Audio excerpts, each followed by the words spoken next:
네, 오늘은 예배로 영원히 미소 짓는 교회 네 번째 시간, 오늘은 말라기의 예배, 이런 제목으로 여러분들과 같이 말씀 나누도록 하겠습니다. 뉴저지의 한 도시에 성탄절 장식으로 유명한 한 집이 있었습니다.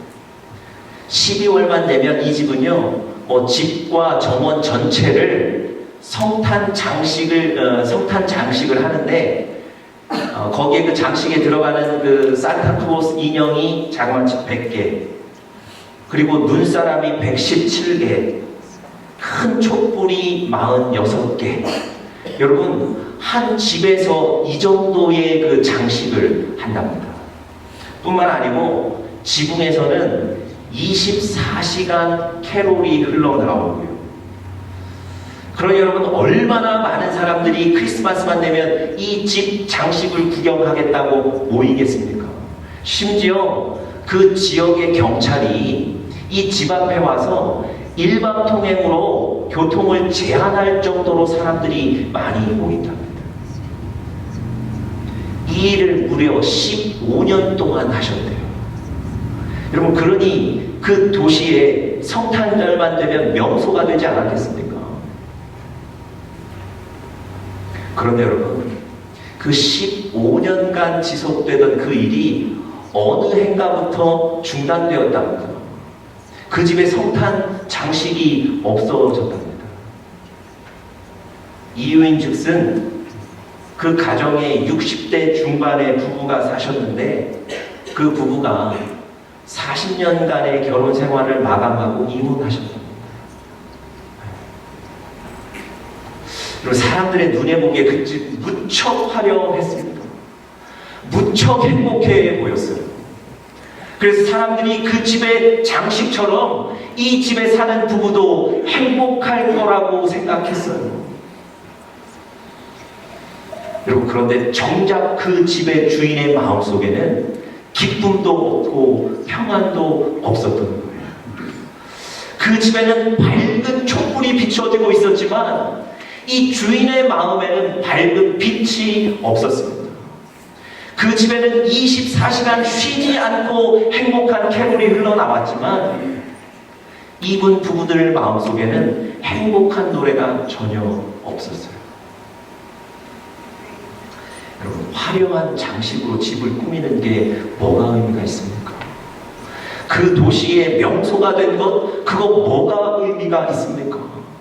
화려하게 장식하는 것, 그건 우리 인생의 성공이 아닙니다. 정말 여러분과 제 인생에 중요한 건 우리 마음이에요. 우리의 영혼이에요. 우리 영혼에 하나님이 주시는 그 밝은 빛이 있어야 될 줄 믿습니다. 여러분과 저의 영혼에 행복과 평안의 노래가 있어야 될 줄 믿습니다.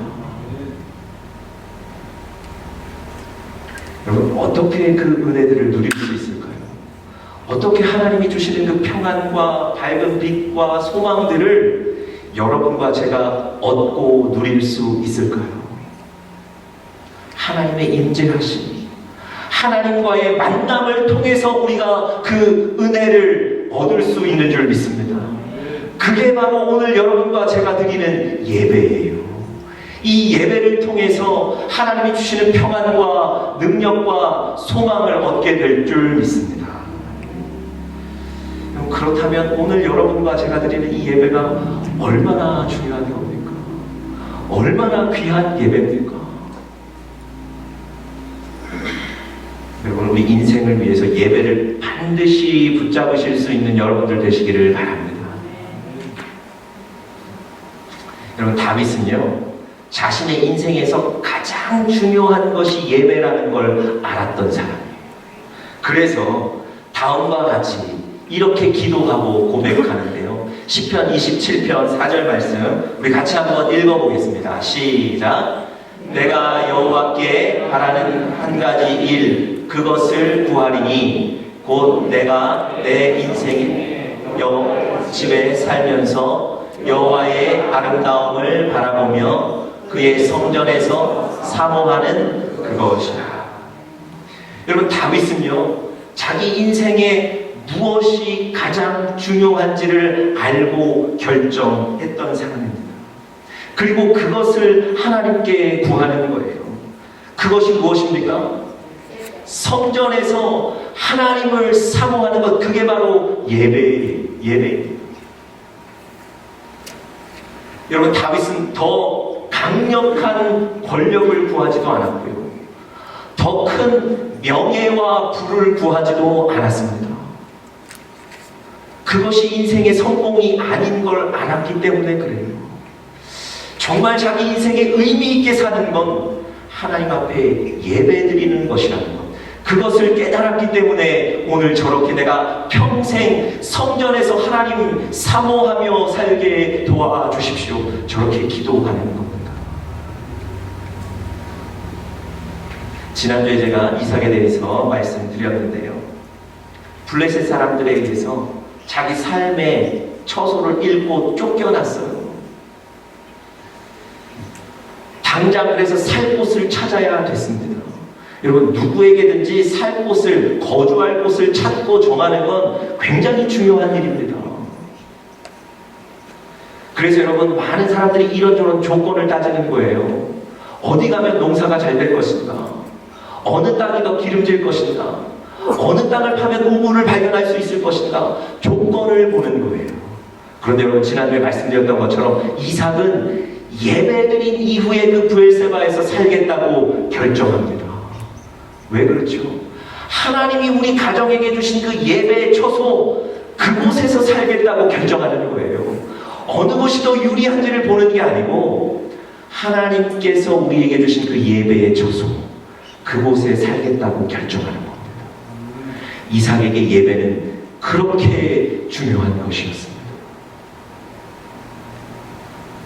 사랑하는 영적인 가족 여러분, 우리 인생의 집에 화려한 장식하는 게 중요한 게 아닙니다. 하나님이 원하시는 예배를 드리는 것, 그것이 우리 인생의 가장 중요한 일인 줄 믿습니다. 그것이 인생의 행복이고 성공입니다. 제가 이 예배로 영원히 미소 짓는 교회 시리즈 설교를 시작하면서 계속해서 예배에 성공한 사람들 얘기를 해드렸어요. 그런데 오늘 본문에는요, 예배에 실패한 사람들 얘기가 나옵니다.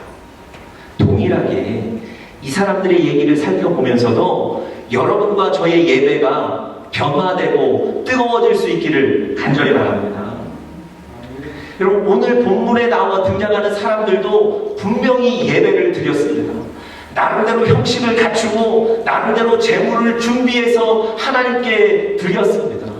그런데 오늘 본문에 보시면 하나님은 이 사람들의 예배를 실패했다고 규정하세요. 그 예배가 옳은 예배가 아니라고 평가하시는 겁니다. 그래서 하나님이 9절에 보시면 이렇게 얘기하세요. 다 같이 우리 9절 한번 읽어보겠습니다. 하나님께서 그 예배를 보시고 어떻게 평가하시는지를 9절에서 한번 보겠습니다. 다 같이 읽겠습니다. 시작. 만군의 여호와가 이르노라. 너희는 나 하나님께 은혜를 구하기를 우리를 긍휼히 여기소서 하여 보라. 너희가 이같이 행하였으니 내가 너희 중 하나님들 받겠느냐. 내가 너희 예배드리는 많은 사람들 중 한 명이라도 내가 받겠느냐. 이 얘기는 무슨 얘기입니까? 안 받으시겠다는 얘기예요. 여러분, 우리가 예배에 나와서 우리의 사정을 하나님께 아뢰고 하나님의 도움을 구하지 않습니까? 하나님, 그 크신 하나님께 능력을 구하지 않습니까? 그런데 어떻게 된 것인지 하나님이 예배에 나와 있는 그 많은 사람들 중에 단 한 사람의 예배도 받지 않으시겠다는 거예요. 단 한 사람도 긍휼히 여기지 않으시겠다는 거예요. 예배가 실패했다는 겁니다. 하나님이 그들의 예배를 받지 않으시겠다는 거예요.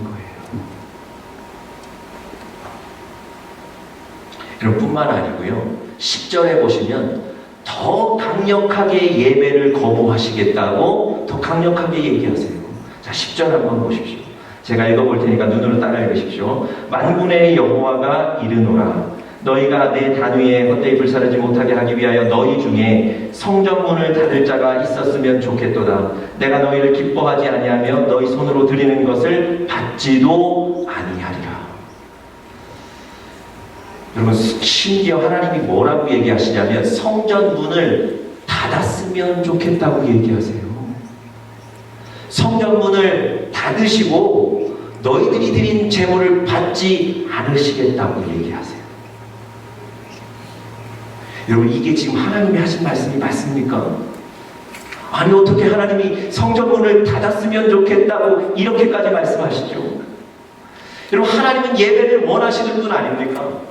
하나님은 여러분과 저의 예배를 기다리시는 분 아닙니까? 하나님은 여러분과 저의 예배를 받으시고 우리를 만나시고 축복하시는 분 아니신가요? 그런데 왜 오늘 하나님이 아예 성전 문을 닫아서 너희들이 오지 않았으면 좋겠다고까지 이렇게까지 말씀하실까요?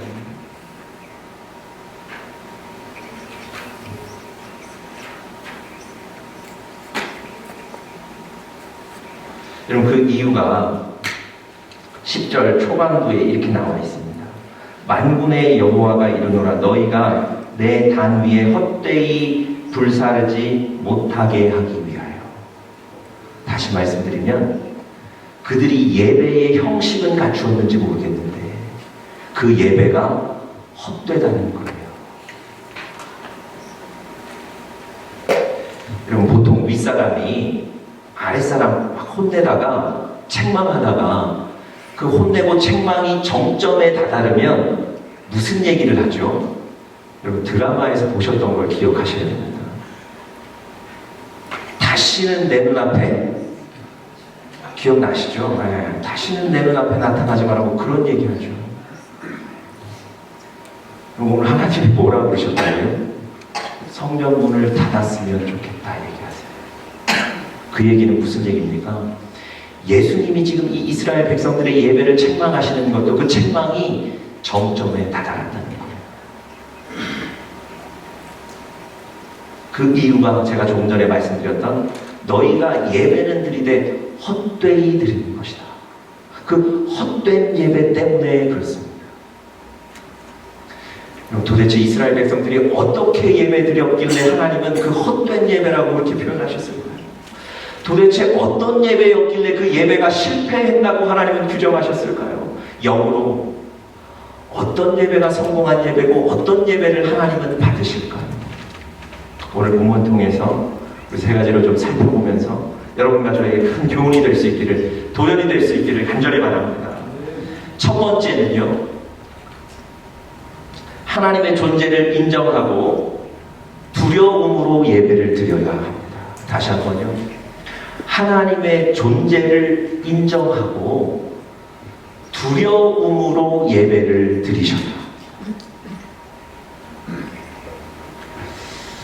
하나님은요, 이 이스라엘 백성들의 헛된 예배를 지적하시기 위해서 먼저 6절의 말씀부터 꺼내십니다. 6절 한번 보십시오. 내 이름을 멸시하는 제사장들아, 나 만군의 여호와가 너희에게 이르기를 아들은 그 아비를, 종은 그 주인을 공경하나니 내가 아비일진대 나를 공경함이 어디 있느냐? 내가 주인일진대 나를 두려워함이 어디 있느냐 하니, 이는 너희가 이르기를 우리가 어떻게 주의 이름을 멸시하였나이까 하는도다. 여러분, 이스라엘 백성들은 하나님을 아비로 인정하지 않고 주인으로 인정하지 않고 예배의 형식만 갖추었던 겁니다. 두려움 없이 예배 드렸던 거예요. 하나님을 주인으로, 하나님을 우리 인생의 크신 주인으로 인정하지 못했기 때문에 예배를 가볍게 드리는 거예요. 자기들이 원하는 대로 드리는 겁니다. 여러분, 우리 예배를 받으시는 분은 누구십니까? 오직 크신 하나님 한 분이세요. 제가 마리아의 예배 설명드리면서 그 얘기 드렸어요. 예배의 대상은 오직 하나님 한 분이시다는 거. 그런데 많은 분들이 예배를 드리면서도 우리의 예배의 대상이신, 예배를 받으시는 하나님을 간과할 때가 많습니다. 그렇기 때문에 두려움으로 예배를 드리지 못하고 가볍게 그저 내가 원하는 대로 예배를 드리는 겁니다. 여러분들 잘 아시는 대로 워싱턴 DC에 백악관이 있습니다. 미국의 대통령이 거주하기도 하고 직무하는 곳. 그럼 미국의 대통령이 일정이 될 때마다 그곳에 어느 교회에 나가서 예배를 드린답니다. 그런데 그 교회에는 매주 문의 전화가 그렇게 많이 온답니다. 어떤 전화겠습니까? 이번 주는 대통령이 오십니까? 이번 주일에는 대통령이 와서 예배 드리십니까? 왜 물어보시는 걸까요? 아니 이 미국의 대통령과 같은 교회에서 같은 시간에 예배 좀 드려보겠다는 거예요. 대통령이 오면 나도 좀 가겠다는 겁니다. 그런 전화가 너무 많이 오더랍니다. 어느 날부터 그 교회에서 그런 문의 전화가 올 때마다 이렇게 대답하셨답니다. 이번 주일날 대통령이 참석하는지는 잘 모르겠지만 예수님은 꼭 참석하십니다. 그렇게 대답했답니다. 누구를 보고 예배드리는 거죠? 우리가 지금 누구 때문에 예배드리는 거죠? 우리가 예배의 대상을 이렇게 간과하고 있다는 겁니다. 여러분, 우리가 예배를 통해 경배하고 영광을 돌리고 높이는 분은 오직 하나님 한 분이십니다. 나를 위해 예배드리는 것도 아니고요, 어떤 행사나 성공을 위해 예배드리는 것도 아닙니다. 오직 하나님 한 분께 예배드리는 겁니다. 그렇게 해야 우리가 두려워함으로 하나님께 예배드릴 수 있습니다. 서울의 강남에 어느 교회에 성도 한 분이 큰 식당을 개업하시게 되셨습니다. 그래서 그 큰 식당을 오픈하면서 목사님께 개업 예배를 좀 드려달라고 부탁을 드렸어요. 바로 그날 목사님이 그 식당에 가셨습니다. 정말 식당의 크기도 어마어마하고 식당에 오는 손님들 중에 정말 얼굴만 보면 아는 유명한 사람들도 많았답니다. 테이블마다 음식들이 많이 차려져 있고 술병들도 가득했답니다. 목사님이 제일 앞 테이블에 앉으셔서 기도하고 그 예배를 준비하고 계셨어요. 그 식당을 오픈하는 그 성도님께서 목사님에게 살짝 오셔서 목사님 귀에다 대고 이렇게 말씀하셨답니다. 목사님, 예배는 간단하게 드려주세요. 그 목사님이 집에 돌아오셔서 그날 밤 목회 일기에 이렇게 쓰셨답니다. 오늘 예배에는 하나님이 오시기 힘들었을 것이다. 이렇게 쓰셨대요. 하나님이 그 예배를 거부하셨을 것 같다, 이런 얘기겠죠. 여러분, 제가 지금 다른 누군가를 비난하기 위해서 이런 얘기를 드리는 게 절대 아닙니다. 우리가 그럴 수 있다는 거예요. 하나님께 드리는 예배라는 인식이 있어야 됩니다. 아마 그분은 그저 개업식의 순서 중 하나로 예배를 생각하신 것 같아요. 예배는 그냥 화려한 개업식의 그 순서 중 하나였던 것 같습니다. 하나님을 두려워하는 마음이 없는 거예요. 이런 예배를 하나님이 받지 않으시겠다는 겁니다. 여러분, 우리가 누구를 존중하고 우리가 누구를 두려워하면 그 사람 앞에서 굉장히 조심하게 됩니다.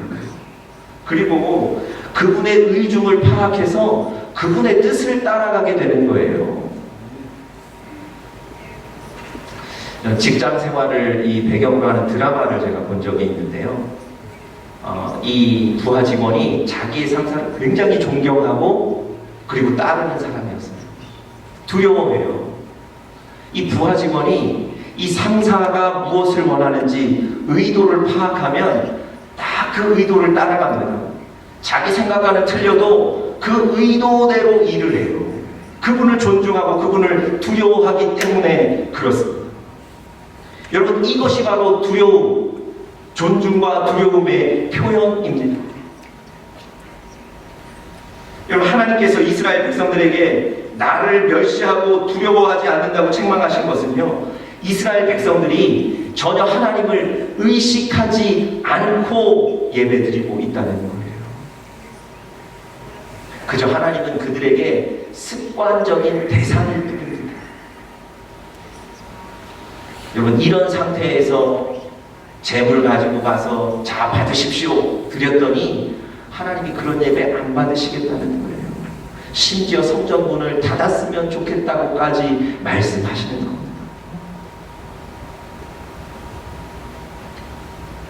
여러분, 하나님을 두려워함으로 예배드리시는 여러분과 제가, 우리 공동체가 되기를 간절히 바랍니다. 왜 이렇게 하나님을 두려워해야 될까요? 왜 이렇게 우리가 하나님을 존중하고 두려워해야 될까요? 우리가 아까 읽었던 6절 말씀 속에 그 이유가 잘 나와 있습니다. 아들은 아비를, 종은 주인을 공경하나니 내가 아비일진데 나를 공경함이 어디 있느냐? 내가 주인일진데 나를 두려워함이 어디 있느냐? 여러분, 왜 우리가 하나님을 존경하고 왜 우리가 하나님을 두려워해야 되죠? 그분이 우리 인생의 주인이시기 때문에 그래요. 우리 인생이 그분의 손에 있기 때문에 그렇습니다. 여러분과 저의 인생이 우리 계획에, 우리의 뜻에 달려있는 게 아니에요. 여러분 너무 잘 아시잖아요. 계획하고 준비하면 그 일 다 됩니까? 그렇지 않아요. 하나님이 복을 주셔야 그 일이 되지 않습니까? 우리의 인생이 하나님의 손에 있기 때문에 그분을 두려워해야 될 줄 믿습니다.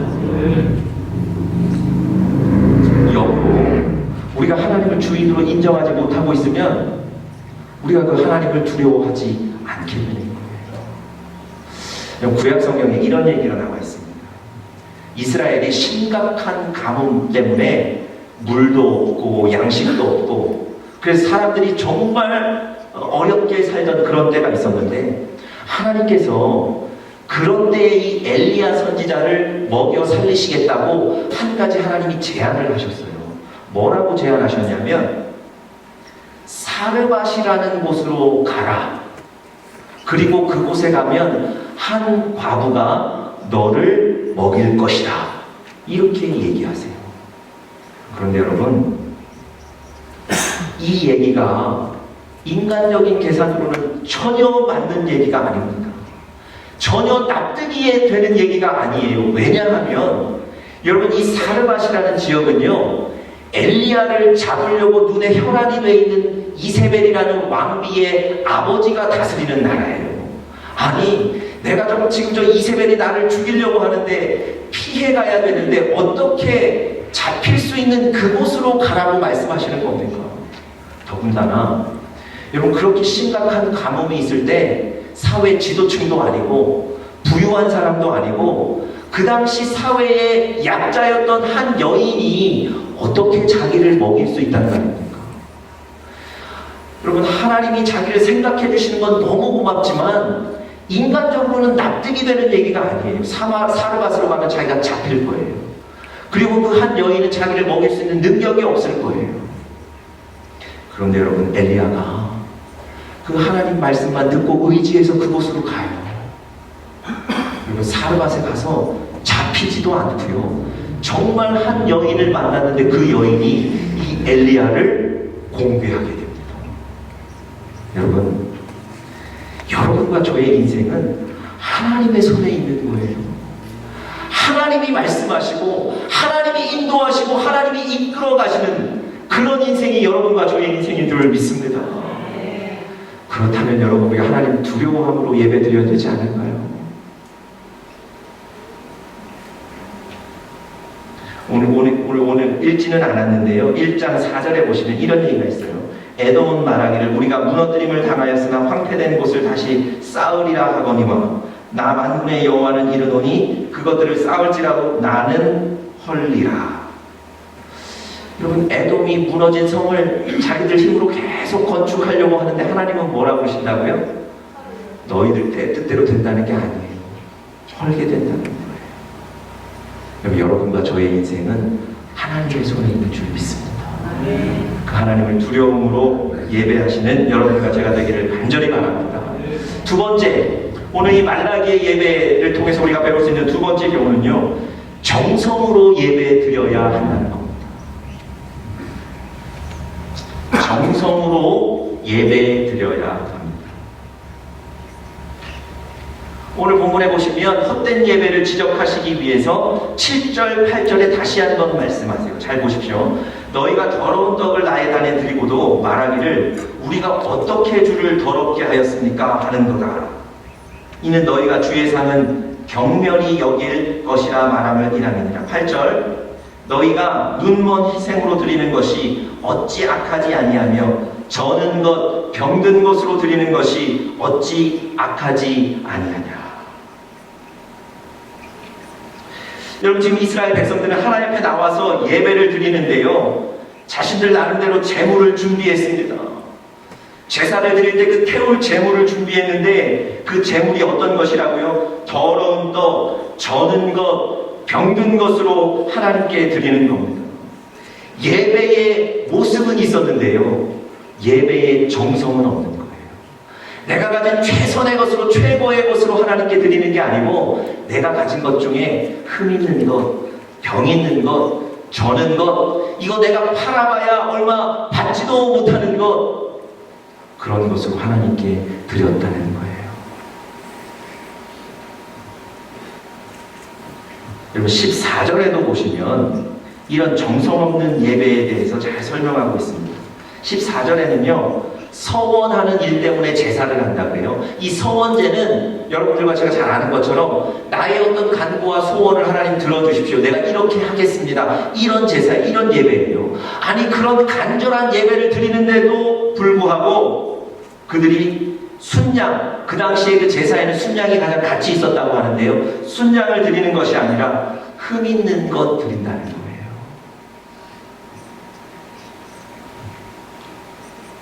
여러분 제사에 수컷이 최상의 제물인데 그것이 있음에도 불구하고 그것 드리지 않고 흠 있는 것 하나님께 드리는 거예요. 여러분 이런 태도에 대해 성경은 백성들이 하나님을 사기하였다, 속였다 이렇게 평가하세요. 그리고 하나님은 이 예배를 받지 않으시겠다고 말씀하셨습니다. 여러분 우리는 어떤 예배를 드리고 있습니까? 우리 공동체의 예배는 어떤가요? 최선의 것을 드리고 계십니까?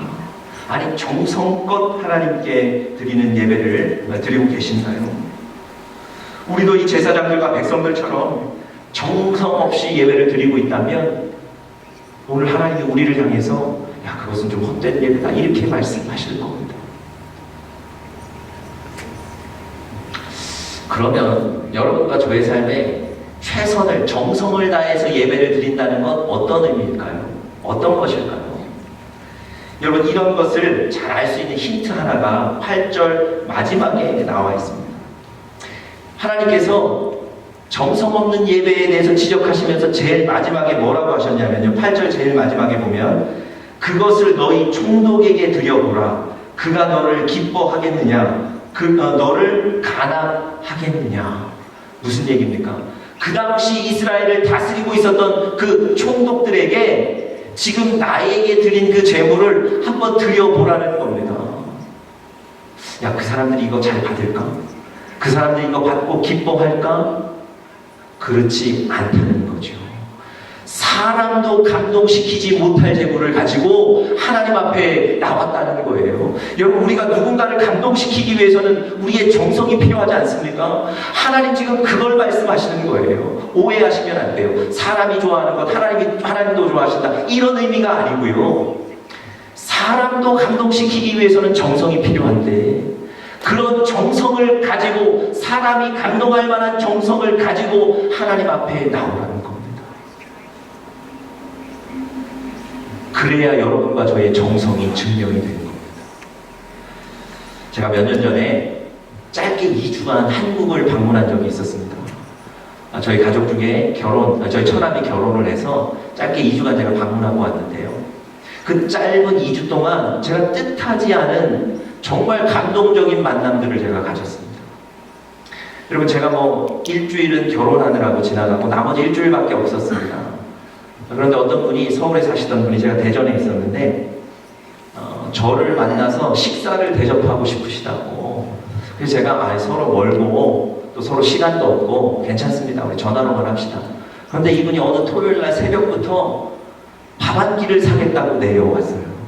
이분이 뭐 하는 분이시냐면 대기업에, 소위 말하는 한국의 대기업에 부장하는 분이에요. 얼마나 바쁜 사람입니까? 그런데 정말 내려와서 밥 한 끼 사주고 저랑 얘기하고 다시 금방 올라가더라고요. 전화로 해도 되거든요. 그런데 굳이 자기 시간을 들여서 내려오는 거예요. 한 두 분은 그 주일날, 제가 시간이 있는 그 주일날 오후에 구미라는 도시에서 가족들 모임이 있답니다. 그래서 저를 만나러 올 수 없는 형편인데 그 구미의 가족들 모임에 양해를 구하고 제가 설교하는 그 교회에 오후에 찾아왔어요. 또 한 분은 청주에 사시는 분이셨는데 이분은 차가 없으세요. 그래서 버스를 몇 번을 갈아타고, 아침 일찍부터 버스를 몇 번을 갈아타고 저를 만나기 위해 오셨어요. 자기가 가장 아끼는 책 한 권 선물하시겠다고 책을 가지고요. 여러분, 제가 그 만남들 때문에 얼마나 감동했는지 몰라요. 다른 게 아니에요. 그 정성 때문에 그런 거죠. 여러분, 우리가 하나님 앞에 예배를 드리는데 우리의 최선의 것을 드려 예배 드리는 우리 공동체가 될 수 있기를 간절히 바랍니다. 자, 마지막 세 번째요. 기대를 가지고 예배를 드려야 합니다. 기대를 가지고 예배를 드리셔야 합니다. 하나님은 헛된 예배를 지적하기 위해서 13절에 이렇게 언급하세요. 또 말하기를 이 얼마나 번패스러운고 하며. 여러분, 이스라엘 백성들이 하나님께 예배 드리는데 속으로는 뭐라 그런다고요? 아, 이거 너무 번거롭다, 번패스럽다. 여러분, 번패스럽다는 건 무슨 뜻이죠? 귀찮다는 거거든요. 예배가 전통이기 때문에 드리지 않을 수는 없어요. 예배를 드리지 않으면 마음은 불편해요. 그렇지만 예배에 나가서 드리겠다는 사모함은 없는 거예요. 그러니까 그 예배가 얼마나 번거롭게 느껴지겠습니까? 그러니까 그 예배가 얼마나 귀찮겠습니까? 그러니까 그들이 이렇게 얘기하는 거예요. 아, 예배 너무 번거롭고 너무 번패스러워. 하나님이 그 예배를 지적하시는 거예요. 여러분, 이 인생들, 이 이스라엘 백성들에게는 예배를 향한 기대가 전혀 없어요. 그냥 좀 귀찮고 번거로운 것, 이렇게만 생각하는 거예요. 그런데 제가 누누이 말씀드리지만 하나님은 예배를 통해서 여러분과 저를 만나시고 우리의 인생을 바꾸실 줄 믿습니다. 여기 11절에 보시면 오늘 하나님께서 특별한 선언을 하나 하세요. 이방인들의 예배를 받으시고 그 이방인들을 높이시겠다는 거예요. 정작 하나님의 택함을 받은 이스라엘 백성들은 예배에 대한 기대가 없어서 그들의 예배를 받지 않으시고요. 오히려 이방 족속들이 드리는 예배, 그들이 정말 기대를 가지고 나오는 그 예배는 하나님이 받으시고 축복하시겠다는 겁니다. 여러분, 우리 이 예배가 조건과 환경에 관계없이 우리 인생의 가장 중요한 예배인 줄 믿습니다. 그렇다면 여러분, 앞으로는 이 예배에 기대를 가지고 나오시기를 간절히 바랍니다. 하나님이 이 예배를 받으시고 여러분과 저를 축복하실 줄 믿습니다. 마지막 제가 한 가지 얘기만 드리고 오늘 설교를 좀 마치죠. 우리 사진 하나 보여주시죠. 혹시 여러분 미국에 오래 사셨으면 저분이 누구신지 아시겠습니까? 네, 여러분 보시기에 오른쪽에 있는 분은 빌리 그레함 목사님, 여러분들 잘 아시는 목사님. 왼쪽에 있는 분 혹시 누군지 아십니까? 저분이 자니 캐시라는 아주 유명한 컨트리 음악 가수,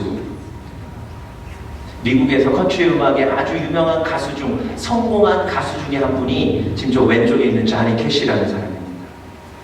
저 사람이 발표한 음반이 너무너무 잘 팔려서 젊은 나이에 사실은 명예와 부를 다 가졌답니다. 여러분, 명예도 가지고 부도 가지고 더 이상 뭐 돈 부럽지 않을 정도로 가져서 더 이상 눈앞에 보이는 목적이 없어지게 되니까 이분이 손을 댄 것이 마약이었어요. 여러분, 마약에 손을 댄 정도가 아니고요, 아예 마약에 중독이 돼서 빠져 살았답니다. 이분이 1965년도에 경찰에 마약 소지죄로 붙잡혔을 당시에 자기 주머니에 1000알이 넘는 마약이 들어있었답니다. 그냥 마약을 그냥 들고 다니는 거예요. 여러분, 이렇게 사시는 분들의 대부분의 인생에 말로는 두 가지밖에 없답니다.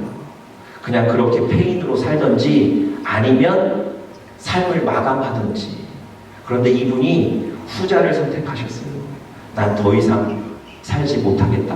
그리고는 1971년 5월 9일 날 사실은 이제 자살하려고 마음을 먹고 마지막 고향을 가게 된 거예요.